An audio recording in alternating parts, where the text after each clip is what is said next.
Setiacan urang neraskeun pangaosan urang bacakeun heula Fatihah hiji Suhayah binti Haji Ucid Sanusi wafat malam Jumat jam 3 tanggal 21 bulan Maulud muncung kronjok usia 43 tahun oraken padahal mau ojol bae nu kolot lah dua Haji Mirza Beni Hajah Boldian binti Marhabat tilu itu almarhum Haji Muhammad Sibli bin Haji Sanan sareng almarhumah Haji Muhammad Taimi. Kemudian kitu Haji Salawi bin Haji Kanian Palasari Legok Tangerang masyaallah. Almarhum Haji Jahar bin Musin Doyong binti Maruf Doyong. Kemudian Haji Winata Atmaja bin Haji Sunnah Hajah mana betul Ian binti Katimudi binti Kuang. Kemudian terakhir ialah tokoh Mas Tabrani keluarga besar Haji Husaini Tangerang Kota. Urang doakeun nu parantos marulih ka jati mulang ka asal udah urang ge bakal mudah-mudahan diterima amal ibadah dipaglegakeun kuburanana dicaangkeun kuburanana ditempatkeun dina tempat anu dipikaridho ku Allah dibere kanikmatan kubur bi barakati ummil Quran al-Fatihah. Bismillahirrahmanirrahim. Alhamdulillahi rabbil alamin arrahmanirrahim maliki yaumiddin. Iyyaka na'budu wa iyyaka nasta'in ihdinas siratal mustaqim siratal ladzina an'amta 'alaihim ghairil maghdubi 'alaihim waladdallin.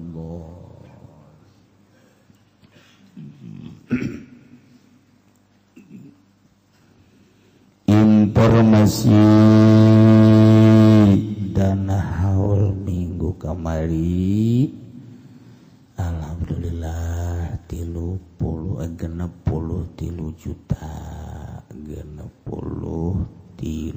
juta rupiah. Urang geus tareh nyeredet kana ngadeukeutan waktu haul.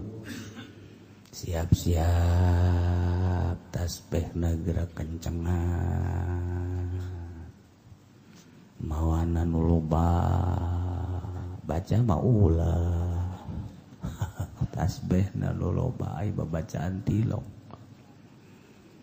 ya urang takarrub madeheus meeling ka seorang kutubul aulia anu anjeunna di akhirat keneangan muridna moal waka berangkat ka surga lamun can karumpul kabeh murid sedengkeun manehna nyatet ka saurang-saurangna dicatet dina bukuna nu lamun dibuka bukuna ti masyrik datang ka maghrib dicatet mana ya murid dicatet di dinya nomere 1000 ge dicatet catet ya hajat ya kana lain guys hitung-hitung ganjel bae catet ke diberita-beritakeun di dituna Zaid hayang jadi murid 1000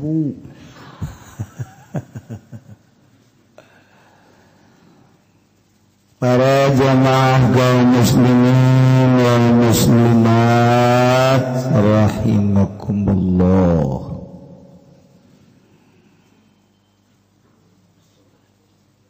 Urang ngalanjutkeun tentang zina.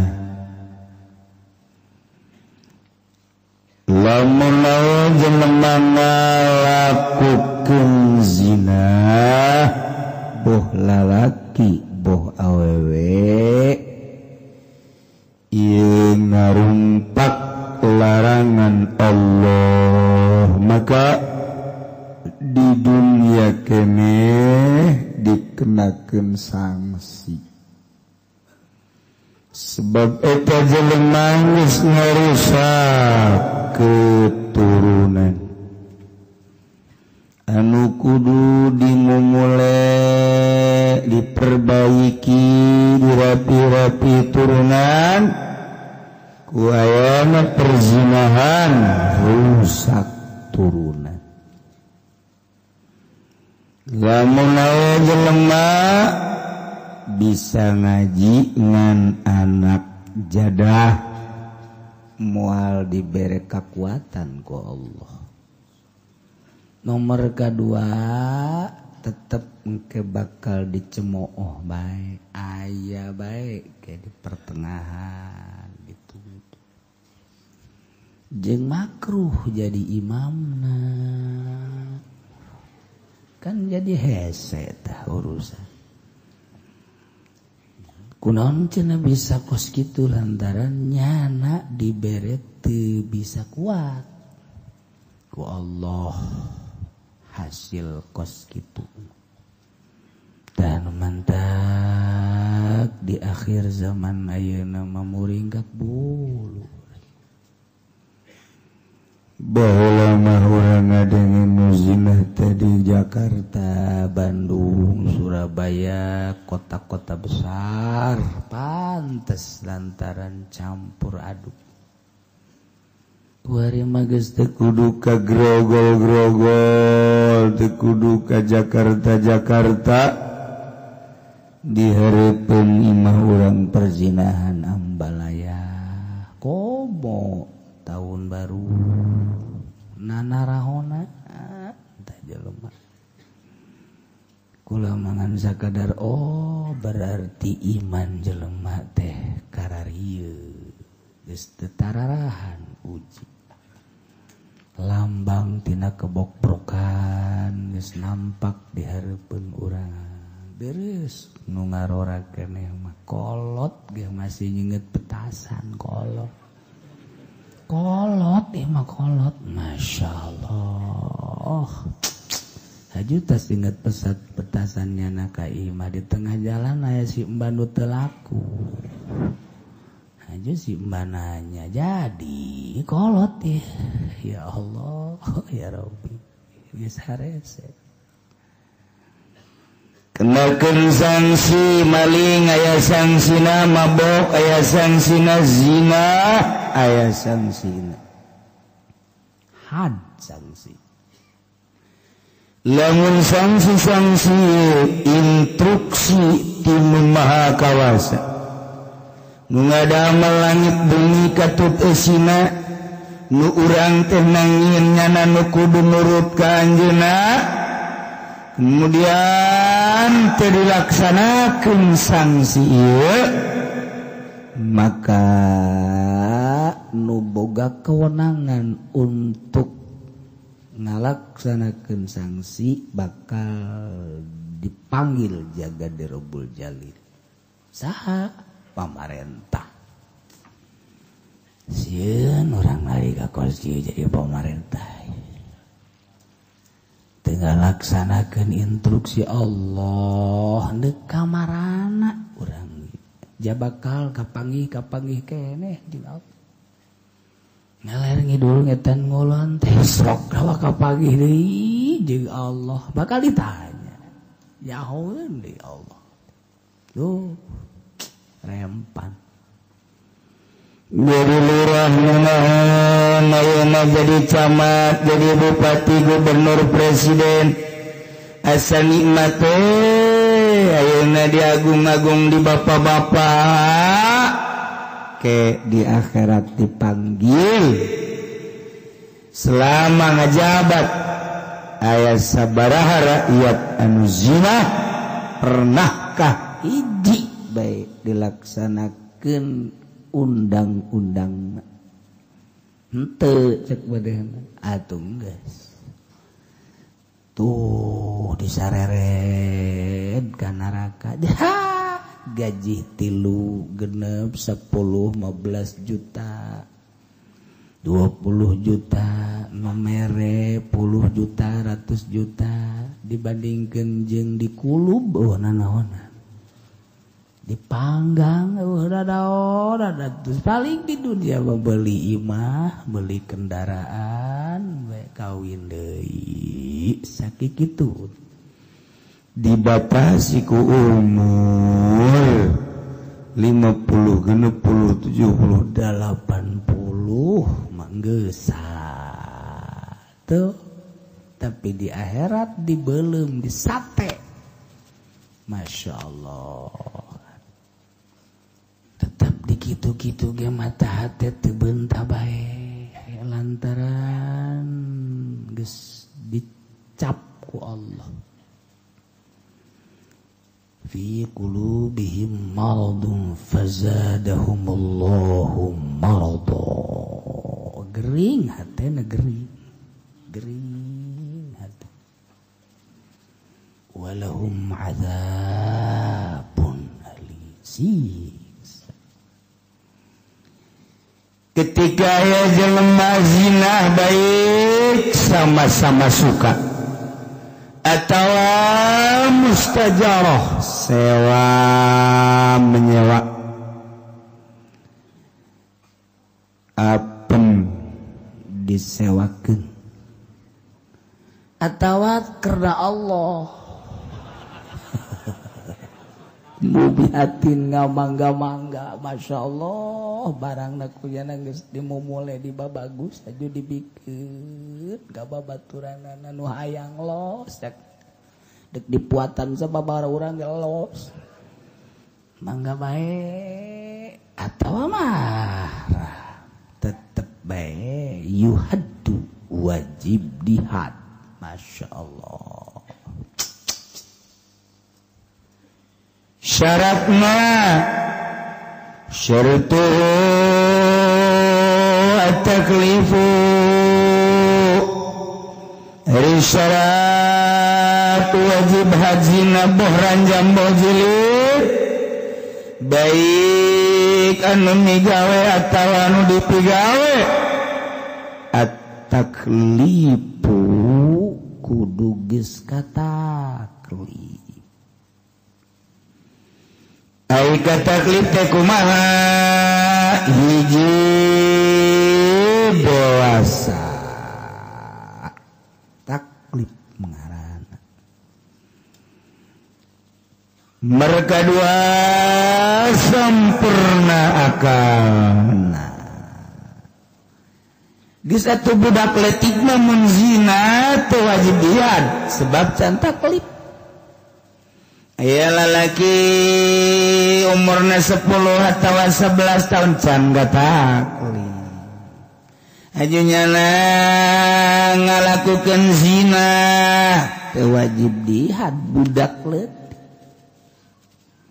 Wa majnunin nu edan zina teu wajib dihad lantaran teu kataklif. Entak lamun embung ditaklif edan. Tarak aman. Masya Allah. Ila sakrona kecuali jelema nuweureu.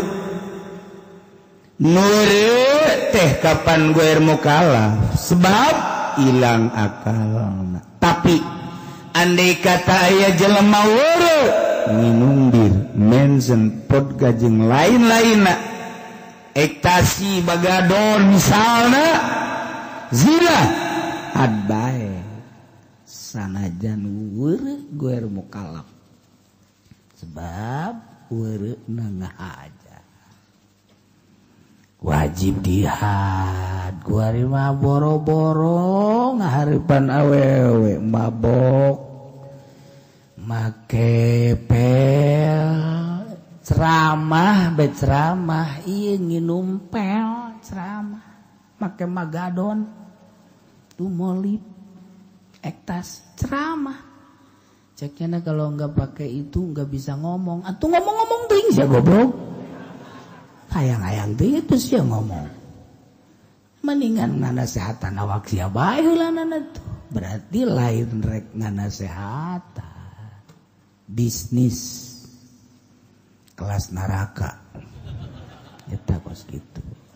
Oh, masya Allah ya akhir zaman orang datang ke zaman model kos gitu. Wa ilmu tarimi jeung nyaho kana diharamkeunana kaya ngaya informasi di para aulia, para ulama, para kiai nyaho bahwa zina teh haram. Lamun teu nyaho bahwa zina haram teh nyana anyar asup Islamna sugan teu haram zina. Can ngaji nyana karak syahadat hungkul. Zina teu wajib dihad. Atawa hirup jauh di pegunungan nu teu pernah aya informasi boro-boro HP televisi koran teu aya mah jauh kaya ning di kutub atau di luhur gunung keur carita ku ari mah eueuh anu teu kaasupan informasi eueuh mana di kutub ge HP aya televisi aya di gunung leuwih tibatan diulang Tangerang mah kuari lamun ningali urang parabola saeutik terus urang ningali parabola di daerah saeutik tapi mulai kalemburan Pandeglang ka ditu beuh poara komo Ciamis Tasikmalaya ka pagunungan-pagununganna parabola malulu Garut ka kiai-kiaina hees di parabola dek kumaha tuh benerna negara aja agamanya geus kos karar itu beki ka dieu dikiaikeun lain beki waro beki ingin mengetahui tentang kelazatan dunia kemewahan dunia ulah diharapkeun agama kudu beres ulah diharapkeun lantaran boga maksud hayang ngeuneunahan menelusuri informasi bagaimana di Amerika, bagaimana di Inggris, bagaimana di Belanda. Lah, mendingan ge urang teh neangan informasi kumaha ieu hate supaya leres, supaya hijabna sehingga mengetahui tentang keagungan Gusti Allah. Eta nu sakuduna mah.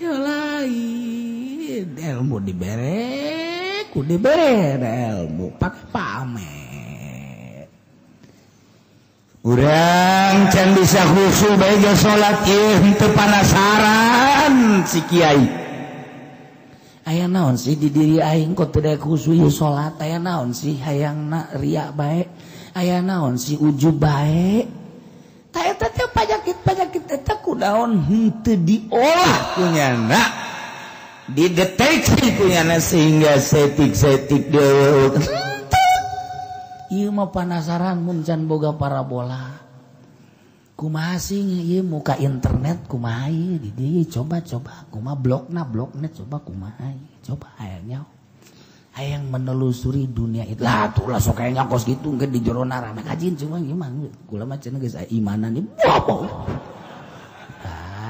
aya nu mere guruna tah kieu mukana teh tek coba ge bareng dibuka hijab hijab kena ieu geus dileungitkeun ku Allah hijab tolol jadi aya nu make kutang gede tolong teh coba eta nanaona masya Allah dunia jadi kos lain dunia ada urang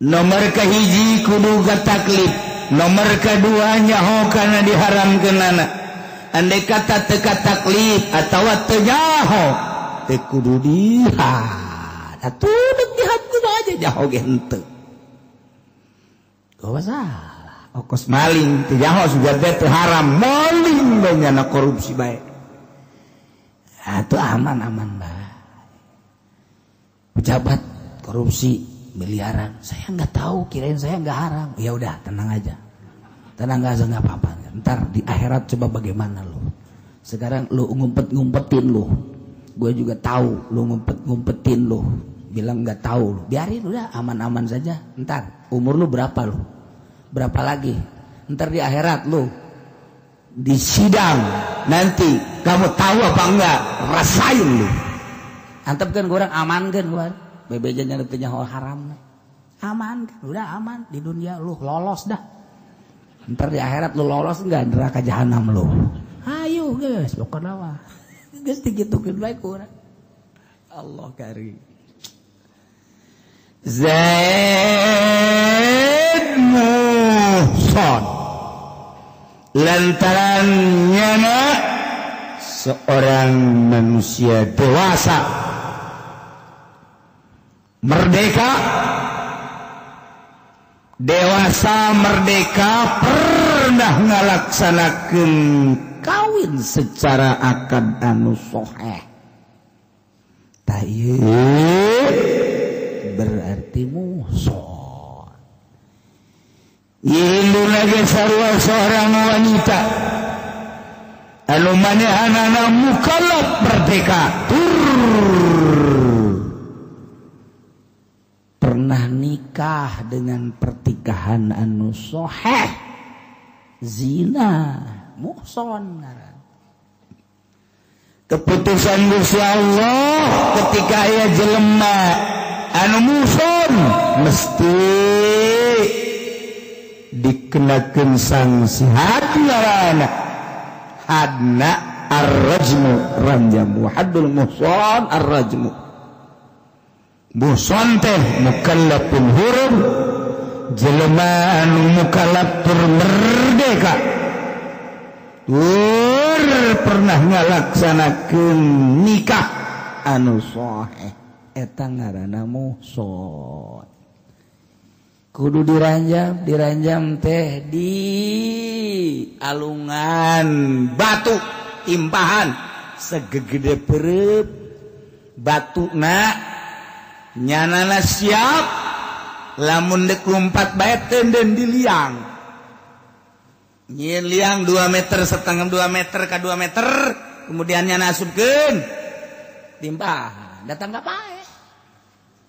ka pae ranjam ceger hayu masya Allah mana ting meureun malalancerna getih teh terus datang ka pae lamun di dunia diranjam di akhirat aman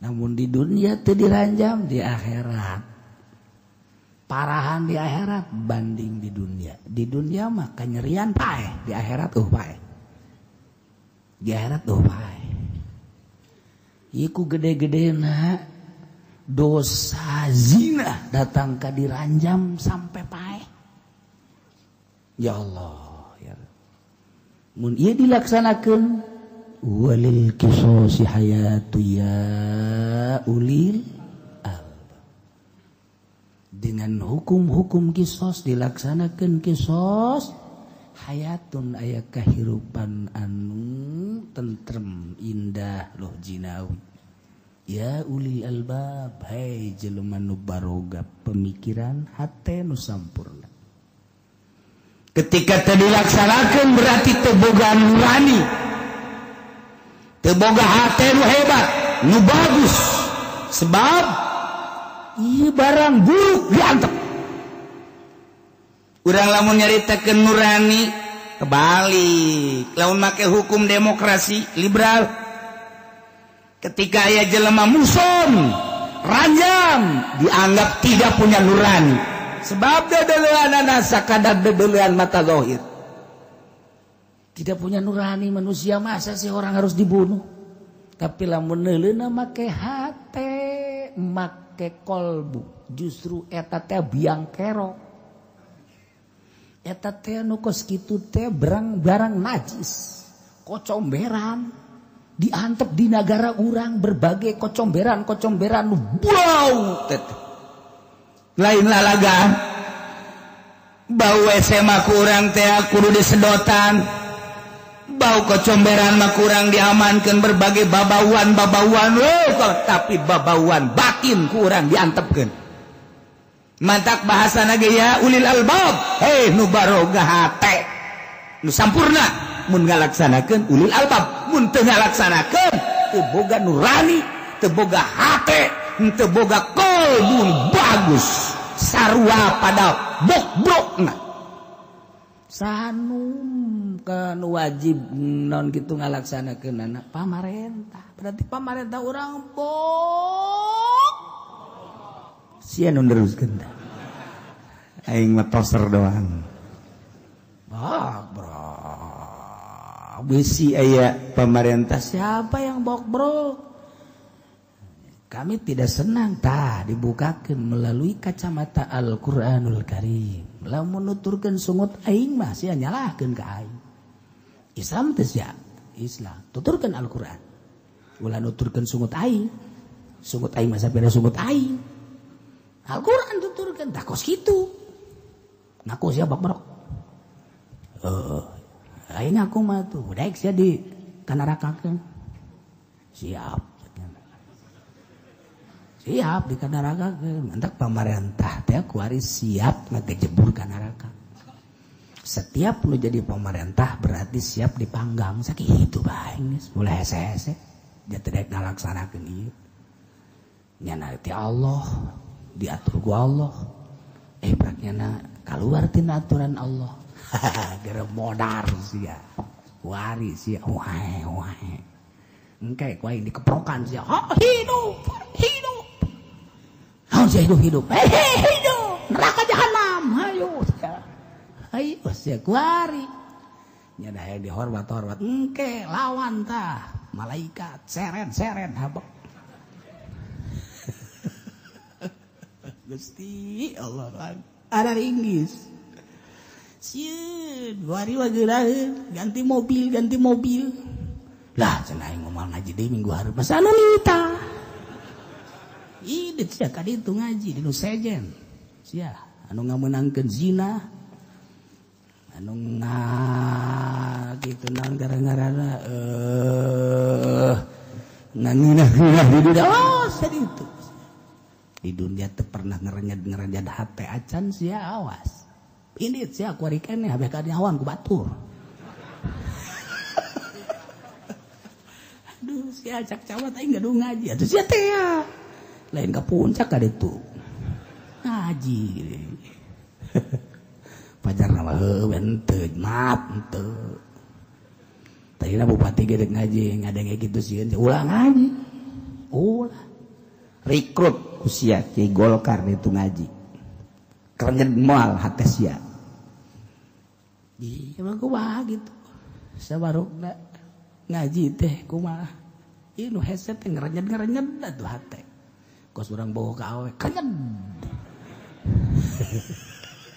iki ka neraka kita supaya ngerenyet sieun kanyen ieu mah aya ka KPK sieun aya ka neraka henteu goblok tolol mun ka KPK mah sapira KPK teh melah saukur kitu heureyan mah sieun aya ku Gusti Allah boga neraka teh sieun pejabat goblok meureun teh mah ulah kitu cenah kitu bae ja mungan sia teu ngarenyed cenah henteu kula mah henteu kumaha ngarenyed geus etik aya tanda deuk salamet endek doang encan endek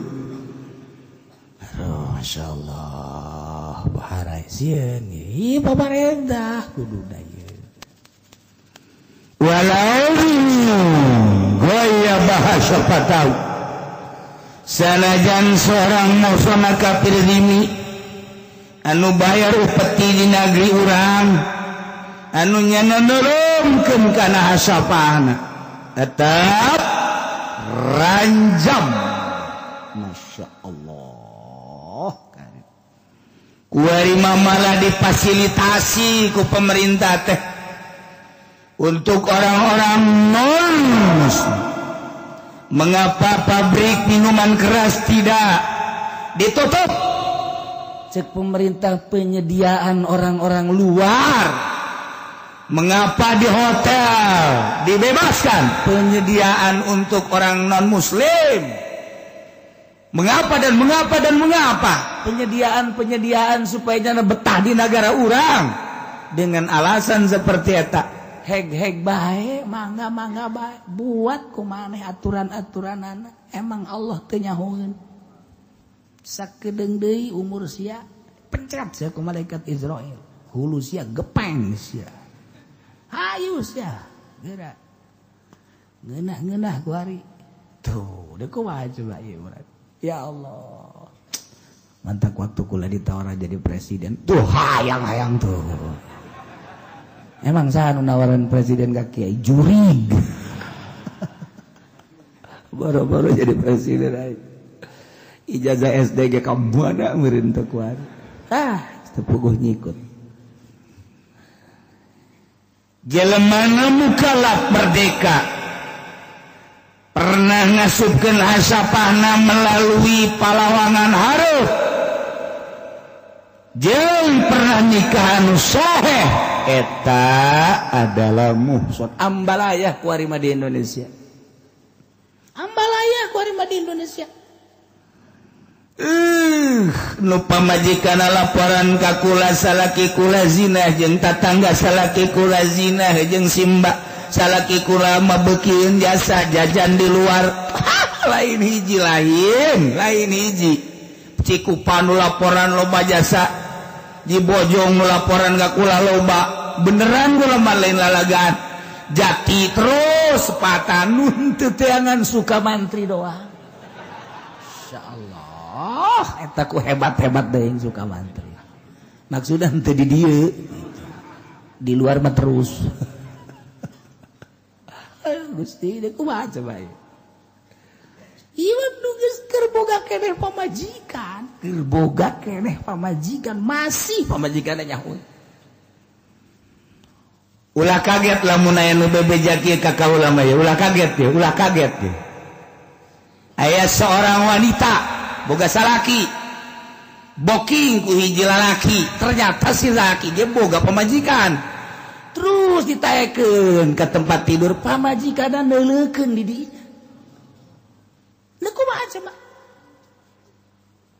Kumaha cuma eta kula ge muringkak bulu jeung mun dihandap teh muringkak deui.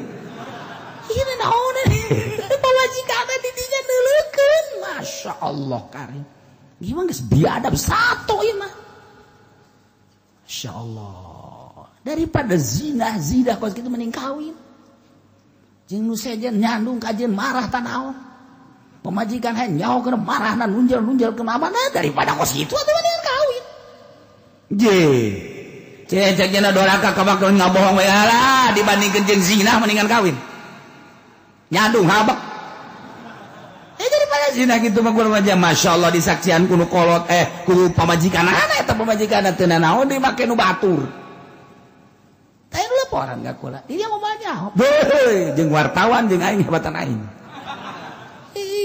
Wah gitu Masya Allah. Sebab kan minta perlindungan pemajikan deka saha aing berlindung susuganan we meureun ku kiai didoakeun kan gitu. Susuganan nya lagi setengah hate ka aing sarua. Masya Allah karim biadab lain lalagaan ieu. Aduh. Cikula suami ibu dah ka dieu. Kita ka di suami ibu, kita ka dieu maksudnya kita nyandung. Cita nyandung pamajikanna ditaka dieun nu saurang tah mun pamajikanna kitu kunaon supaya ieu pamajikanna teh diajak ngaji ka mana bae nasihat teh pernah ngaji cek yana cek salakina nu laporan ka kula pamajikan kos kitu Juli dituna kos kitu laporan Masya Allah kari biadab mending nyandung aman nyandung mah di dunia rariul ge di akhirat mah aman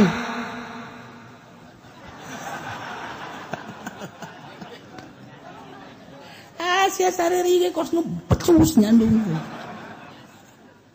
kada boga dongeng di akhirat jelema ngarumpul kabeh triliunan manusia tanya ku malaikat hei manusia hayang ka mana ieu karumpul di dieu surga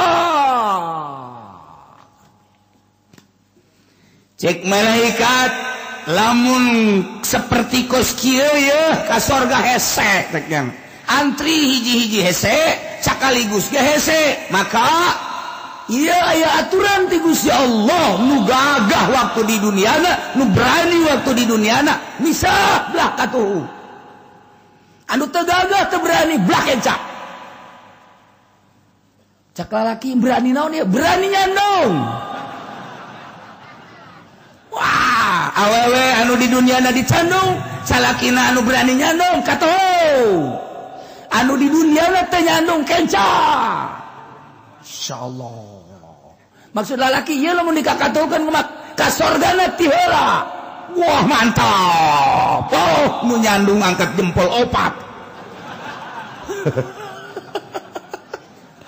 awewe nu dicandung ka katuhu lalaki nu nyandung ka katuhu suami istri hai geus siap aya jelema nyolonong ka dinya set cek malaikat sih nyandung teu henteu ieu mah teu mana iman nu ditiulakeun ka surga nu nyandung kula ditaka dia bae ku pamajikan sakena ieu tuh di ditu teu bisa cek malaikat teu bisa kula dipaksa keur ka dieu bae sakena mana pamajikan tuh gerokeun malih ku malaikat gerokeun hai kunaon salaki ditaka dinya bae aya beti heula sakena teh bantu nyandung ku kula di dunia waktu di dunia nyana tidak nyandung teu daekeun cek nyana geus disitita ieu mah geus kita teu daekeun bae benar sia waktu di dunia kita nyandung boro-boro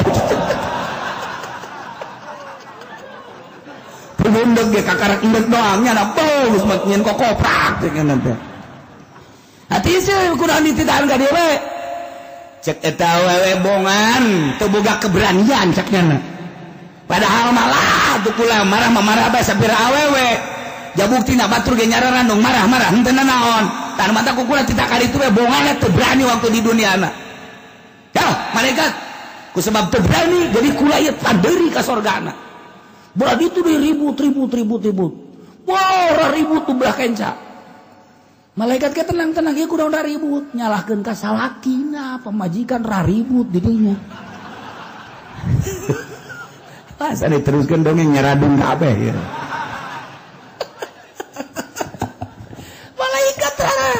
nenangkeun jelema ribut naon ini pake karibut bongana salaki teu boga keberanian cenah teh tungtungna mah kami pandeuri ka sorgana didegung-degung ku pamajikan sia-si candung aing keur ieu atuh sia marah bae teu marah ge moal kebal aing jangan geus ge marah ge moal naon nah teu daek nyandung tungtung mah pandeuri ka sorga cek awe minggu hareup aing moal ngaji Allah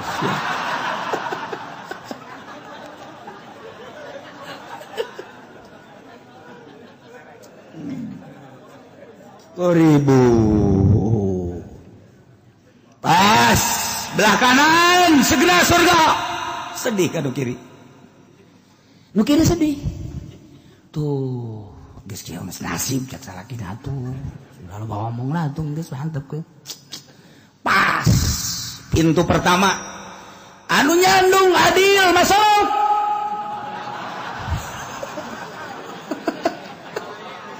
yang tidak adil segera ke jahanam wah sia Tadi aja pendek nyandung terjadi. Mau main jaga maksudnya. Aduh, udah kencak. Hei, itu ketejaradi kunaon? Kunaon itu tejaradi? Tengah romongnya nah.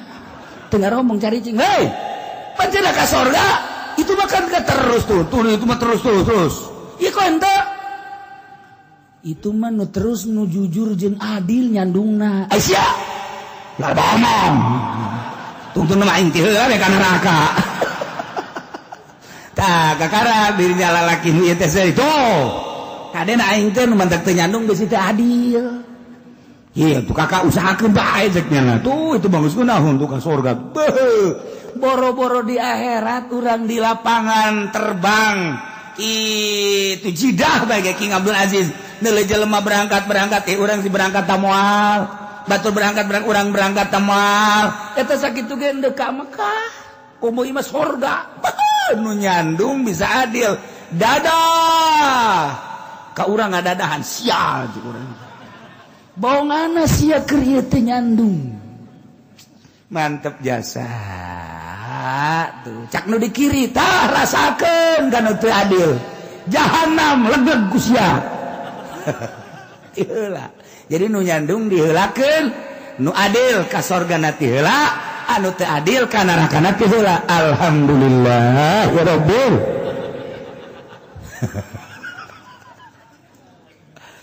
Ada tungtungan nu dikencat teh tadarariuk bedame nya kalah urang salah kabar bae tuh. Jadi lu jelema ka neraka kitu. Ngan itu nu ti heula mah kabita ceukna. Geus nikmat jasa. Tah jang pertimbangan urang kuari.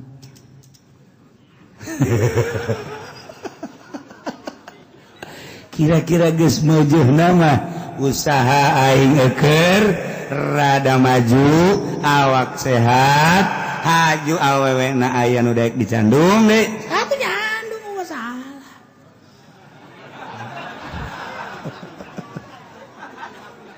Eta sorga Masya Allah. Asana hiji bae mah aya nu balik ngaji ke nawaran ka salakina. Hiji bae mah meureun aya lah. Kayak ditunggu laporannya.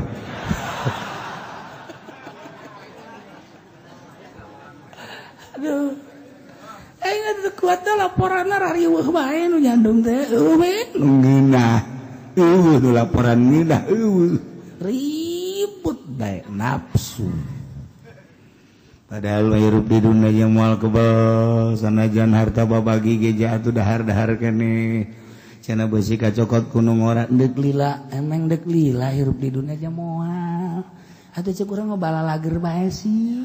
Itu tah.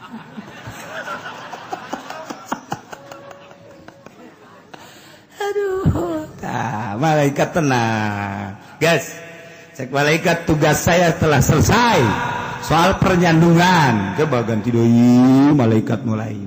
Masya Allah. Lah cenah ki uji ye. Cek awewe kos kitu nya mah. Asal kebegiran kos kitu bae julah bae. La fasidin teu kudu dihad jelema anu musod melalui pertikahan anu fasid nurutkeun ceuk kaul Allah. Zain nikah kanyindun kebenaran waktu pertikahan teh lain make wali nu bener nu kuduna bapana ai prak nu ngawalian tatanggana bapana aya tah ieu pertikahan teh fasid atawa eueuh make saksi fasid teh pertikahan teh atawa saksina teu adil fasid Zaid teruskan ngalaksanakeun rumah tangga tidur bersama mus ngan barang ditaliti horenganan hajunyana zinah jeung nu sejen buan muson tah barang ditaliti horenganan pertikahan Zaid jeung Hindun ieu nikahna fasid. Ketika Zaid zina jeung Sarwiti ieu teu kudu dihad sebab teu kudu diranjang sebabnya na statusna bener mukalaf merdeka tur pernah nikah ngan pertikahanana fasid akadna sebab teu aya saksi atawa teu aya wali. Masya Allah. Wal asahhu wallahu a'lam bissawab.